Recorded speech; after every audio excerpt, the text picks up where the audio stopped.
पहले 3 माह में गर्भपात होने का क्या कारण है और हम इससे किस तरह बच सकते हैं। हेलो नमस्ते, मैं हूं आपकी अपनी गायनिकोलॉजिस्ट डॉक्टर रुचिका विजयवर्गीय और आज जिस टॉपिक के बारे में हम बात करने वाले हैं वो है अर्ली प्रेगनेंसी लॉस। मतलब पहले 3 माह में क्यों कई बार ब्लीडिंग हो जाती है या स्पॉटिंग हो जाती है, तो उसका क्या रीज़न है, क्यों गर्भपात होते हैं, तो पेशेंट्स किस तरह से प्रेजेंट होते हैं।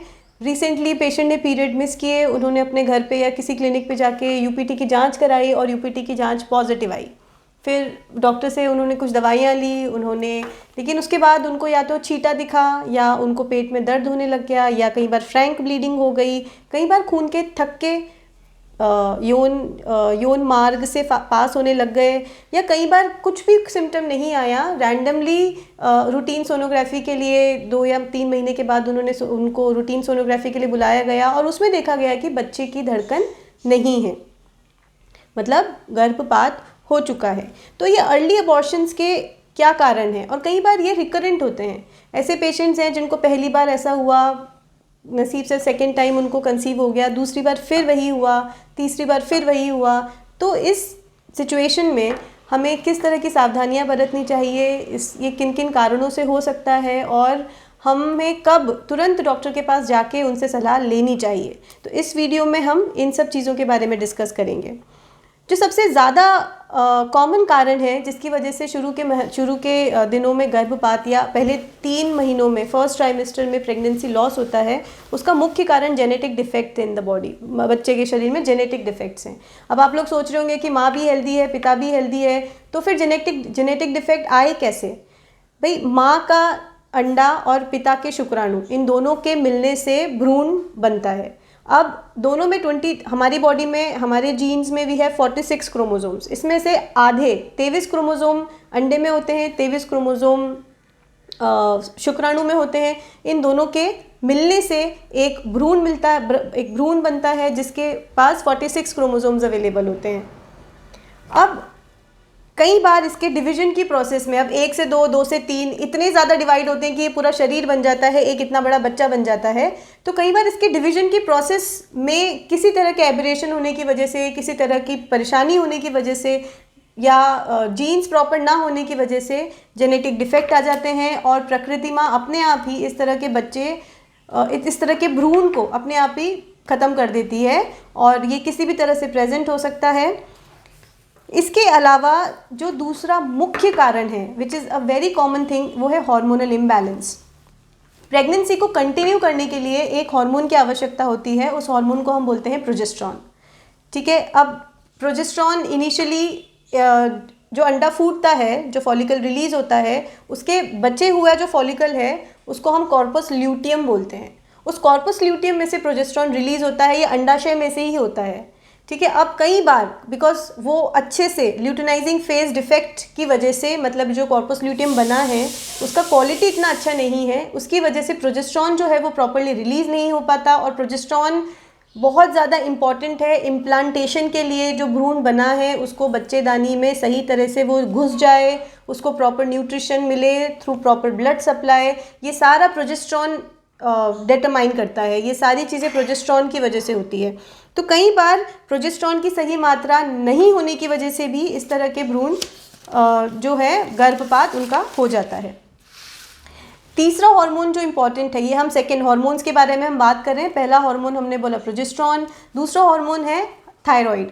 नहीं, थायराइड हमारे सेल के, हमारी बॉडी के प्रत्येक कोशिका के प्रॉपर मेटाबॉलिज्म के लिए, उसके प्रॉपर फंक्शनिंग के लिए, जिससे उसको न्यूट्रिशन मिल सके, जिससे वो ग्रो कर सके, मल्टीप्लाई कर सके, थायराइड हार्मोन बहुत इंपॉर्टेंट है। हमारे बेसल मेटाबॉलिक रेट को भी थायराइड हार्मोन डिटरमाइन करता है। तो कई बार थायराइड हार्मोन की कमी की वजह से या उसके ज़्यादा होने की वजह से भी इस तरह के भ्रूण पनप नहीं पाते और कोख में ही उनका गर्भपात हो जाता है। तीसरा हार्मोन जो है, जो बहुत ज़्यादा अगेन वेरी इंपॉर्टेंट, वो है हार्मोनल इम्बैलेंस जो है वो है डायबिटीज़।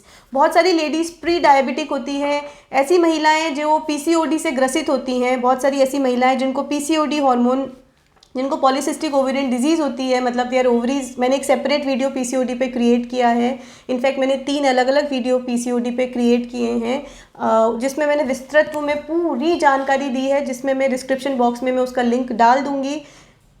जिसको आप प्लीज़ देखिए अगर आप पीसीओडी आपको है या आपके किसी परिवार के किसी और सदस्य को है, क्योंकि पीसीओडी की वजह से भी अंडे की जो क्वालिटी होती है वो अच्छी नहीं होती।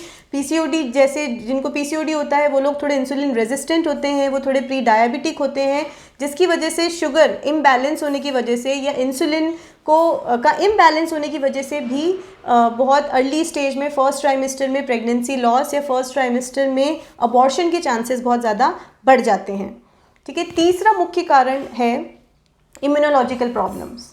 अब क्या होता है कि कई बार अब there is the mixture of अंडा माँ से आ रहा है और शुक्राणु पिता से आ रहे हैं, मतलब आधे क्रोमोसोम माँ से आ रहे हैं, आधे क्रोमोसोम पिता से आ रहे हैं, और वो जाके पूरा ग्राफ्ट बनके वो लग जाता है यूट्रस के अंदर मदर के। अब कई बार क्या होता है कि इम्यूनोलॉजिकल मतलब कई बार वो फॉरेन मटेरियल के जैसे एक्ट करता है, मतलब जो माँ का शरीर है वो पिता के शुक्राणुओं को, हम माँ के शरीर की जो कोशिकाएं हैं वो पिता के शुक्राणुओं को या पिता से बने भ्रूण को ऐसे समझती है कि ये मेरे शरीर का हिस्सा नहीं है, ये हमारे शरीर का हिस्सा नहीं है, इसलिए मैं इसके साथ एक एंटीजन एंटीबॉडी रिएक्शन होता है और वो वहीं के वहीं उसका डेवलपमेंट रुक जाता है, वो ख़त्म हो जाता है। तो एक इम्यूनोलॉजिकल प्रॉब्लम है। उसके बाद जो है वो एंटी फॉस्फोलिपिड सिंड्रोम है।